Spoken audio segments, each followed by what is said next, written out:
Assalamualaikum warahmatullahi wabarakatuh. Berjumpa lagi dengan saya pada mata kuliah Ekonomi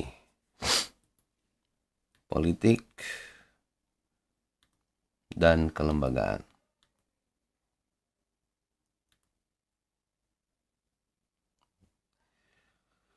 Pada pertemuan pertama ini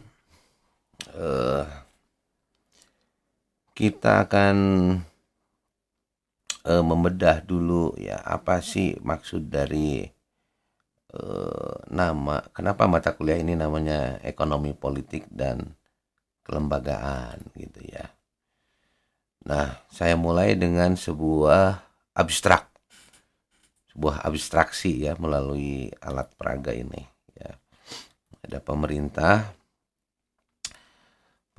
itu jika diabstrakkan itu dia punya alat kendali atau disebut juga dengan instrumen kebijakan ya. Alat kendali atau instrumen kebijakan yang berupa kebijakan fiskal, kemudian moneter. Ya, kebijakan fiskal itu kaitannya dengan, kalau di Indonesia itu kaitannya dengan APBN ya, anggaran penerimaan belanja negara ya. Sisi kirinya penerimaan itu diperoleh dari penerimaan pajak dan non pajak ya. Pajak juga macam-macam. Penerimaan non pajak itu salah satunya adalah keuntungan dari badan usaha yang dimiliki oleh negara. Nah, sisi penerimaan dan pengeluaran itu kalau kita pelajari dari makroekonomi ya, itu punya kekuatan untuk mengubah perilaku ekonomi masyarakat. Nah, kemudian yang moneter itu kalau di Indonesia dilaksanakan oleh Bank Indonesia ya. Bank Indonesia itu mengatur jumlah uang beredar. Sasarannya adalah untuk mengendalikan tingkat harga ya, untuk mengendalikan inflasi. Ketika inflasi tinggi ya, secara teoritis bank sentral akan mengurangi jumlah uang yang beredar dengan instrumen-instrumennya seperti giro wajib minimum ya, sehingga suku bunga menjadi naik. Tentu Bank Indonesia itu mengoordinir ya bank yang dimiliki oleh pemerintah dengan bank yang dimiliki oleh pihak swasta ya. Oh, maaf.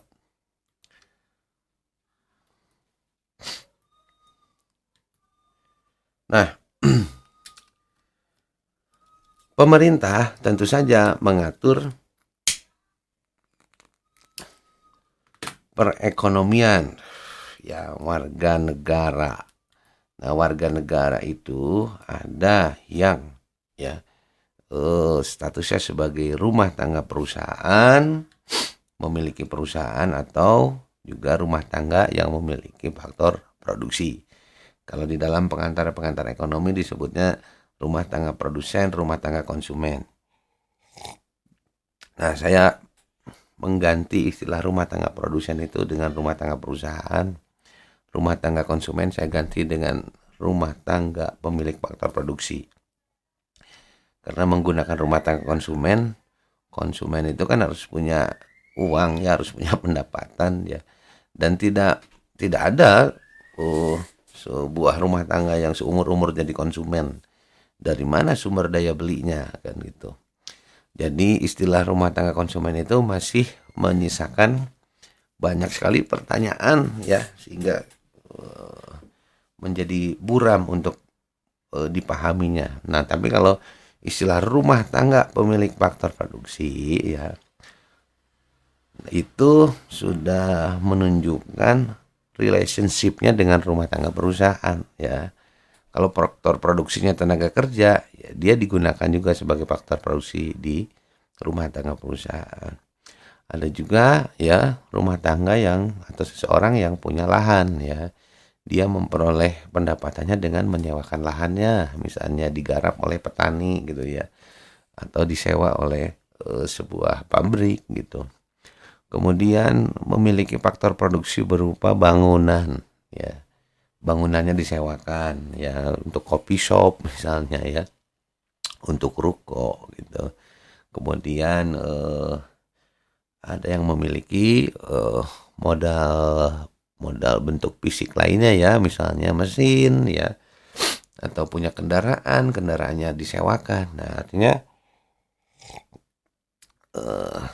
rumah tangga pemilik faktor produksi itu memperoleh pendapatan dari ya faktor produksi yang mereka miliki dan digunakan di dalam proses bisnis atau proses usaha rumah tangga perusahaan. Nah, antara pemerintah dengan warga negara itu mempunyai tatanan ya. Saya langsung masuk saja nih. Tatanan yang berlaku sekarang itu adalah tatanan demokrasi ya. Pada dasarnya tatanan demokrasi ini terkait dengan decision making process atau proses pengambilan keputusan ya. Secara ekstrim ya, misalnya di negara yang terpusat itu ya ada negara bentuknya terpusat, keputusan ekonominya ditentukan oleh pemerintah pusat. Nah, sebaliknya dalam tatanan demokrasi, keputusan ekonomi itu ya hasil daripada interaksi yang konstitusional, yang sesuai dengan peraturan perundang-undangan, sesuai dengan aturan mainnya ya, bersama pemerintah bersama dengan warga negara masyarakat ya, misalnya untuk menentukan pembangunan sebuah kawasan industri atau pembangunan pembangunan pabrik gitu ya. Ya, itu keputusan bersama ya antara pemerintah dengan warga negara. Kalau di Indonesia ya dimulai dari ya musyawarah di tingkat desa, kebutuhannya apa saja untuk dibangun nanti tahun depan atau bahkan sampai dengan 5 tahun ke depan, sampai dengan 25 tahun ke depan ya, yang kita mengenalnya dengan rencana pembangunan jangka menengah, rencana pembangunan jangka panjang. Kemudian dinaikin lagi ke musyawarah rencana pembangunan di tingkat ya kabupaten, musrenbang di tingkat provinsi, sampai dengan musrenbang di tingkat nasional. Nah, baru nanti keputusan daripada musyawarah rencana pembangunan itu akan disupport oleh ya anggaran penerimaan belanja negara kan gitu. Nah, itu sedikit ilustrasi lah kenapa ada terminologi demokrasi di tengah-tengah ini. Nah,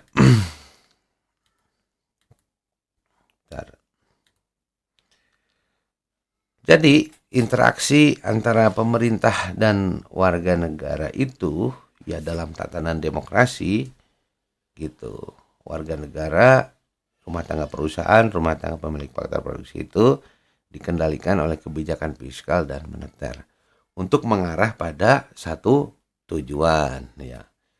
Ya, hasil daripada interaksi itu nah ya oleh warga negara itu dirasakan sebagai atau ukuran hasilnya itu adalah keadilan, kesetaraan, keberlanjutan, dan efisiensi.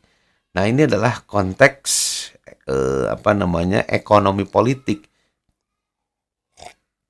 Konteks ekonomi politik yang akan kita pelajari pada semester ini ya. Jadi keadilan, kesetaraan, keberlanjutan, dan efisiensi itu adalah hasil daripada tatanan demokrasi ekonomi ya antara pemerintah dengan warga negara. Nah, kemudian kelembagaan atau institusional. Nah, yang dimaksud dengan kelembagaan atau institusional itu adalah aturan main. Aturan main ini adalah tindakan atau perilaku, tindakan rumah tangga perusahaan, tindakan rumah tangga pemilik faktor produksi gitu. Nah, itu dibingkai atau dikendalikan oleh yang namanya regulasi ya. Regulasi ini istilahnya umum ya. Kalau di Indonesia itu dimulai dari Undang-Undang Dasar 1945, kemudian undang-undang yang dibuat oleh pemerintah dengan Dewan Perwakilan Rakyat ya. Kemudian pemerintah juga membuat peraturan perundang-undangan, membuat peraturan presiden, membuat peraturan menteri, membuat keputusan menteri gitu sampai dengan ya peraturan-peraturan di tingkat desa. Nah, itu pada dasarnya adalah mengikat atau mengatur atau mengendalikan tindakan atau perilaku dari warga negara. Tentu dalam hal ini adalah yang terkait dengan ekonomi ya. Nah, teman-teman, untuk memahami ya abstraksi tadi biar nanti tidak abstrak supaya lebih jelas ya, kita akan menggunakan buku The ABCs of Political Economy, A Modern Approach. Jadi politik ekonomi pendekatan modern. Ini penulisnya adalah Robin Hahnel ya, Robin Hahnel. Nah, secara sebagai overview bahwa buku itu ya, nah ini materi minggu depan nih ya, ilmu ekonomi dan liberating theory. Liberating theory itu adalah teori pembebasan ya. Kelihatannya akan seru nih minggu depan nih ya. Kemudian keadilan ekonomi dan efisiensi. Kemudian corn model, corn itu jagung ya. Kalau saya menulis model jagung tuh agak aneh lah. Ya, maka saya pakai istilah yang ada di buku itulah corn model ya. Kemudian kita mempelajari juga kerangka kerja pasar ya. Nah, ini nanti akan mengacu pada hasil daripada tatanan demokrasi tadi ya. Apakah pasar itu akan menghasilkan efisiensi, apakah akan menghasilkan keadilan, akan menghasilkan kesetaraan, itu nanti akan dibahas di sana. Nah, kemudian membahas juga model Sraffa. Sraffa ini adalah nama ekonom ya. Nama aslinya adalah Piero Sraffa.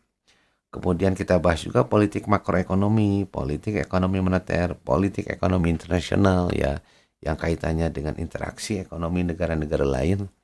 Kemudian kita juga coba perluas wawasan kita mengenai ekonomi politik. Maka ya saya tulis dengan pertemuan kita itu adalah membahas isu khusus politik ekonomi. Kemudian kita akan merethinking lagi persaingan di buku itu. Rethinking, memikirkan kembali persaingan ekonomi. Kemudian kita akan membahas kerjasama dan kesetaraan ekonomi. Nah, sub materi ini masuk ke dalam konteks ekonomi politik. Nah, nanti 2 pertemuan menjelang ujian akhir semester kita akan masuk ke dalam ekonomi kelembagaan ya. Nanti kita akan membahas regulasi dan perilaku ekonomi. Kemudian desain insentif dan perilaku ekonomi. Sehingga pada tujuan akhir dari mata kuliah ekonomi politik dan kelembagaan ini, nanti setelah Anda lulus, Anda itu punya kemampuan akademik ya untuk memahami ya, untuk menganalisis, untuk melakukan teorisasi bagaimana supaya tatanan ekonomi politik itu menghasilkan ya atau mendekati pada yang dibutuhkan oleh seluruh masyarakat, yaitu keadilan, kesetaraan, keberlanjutan, efisiensi ya, serta memiliki pengetahuan dasar bagaimana mendesain insentif dan perilaku ekonomi ya. Jadi nanti ada kaitannya dengan bagaimana mendesain regulasi agar perilaku ekonomi masyarakat itu mengarah pada apa yang sudah menjadi tujuan di dalam regulasi, apa yang sudah menjadi tujuan di dalam konstitusi. Nah, itu kira-kira abstraksi daripada ya ekonomi, politik dan kelembagaan mata kuliah yang kita pelajari pada semester ini ya. Terima kasih, selamat mempelajari kembali. Assalamualaikum warahmatullahi wabarakatuh.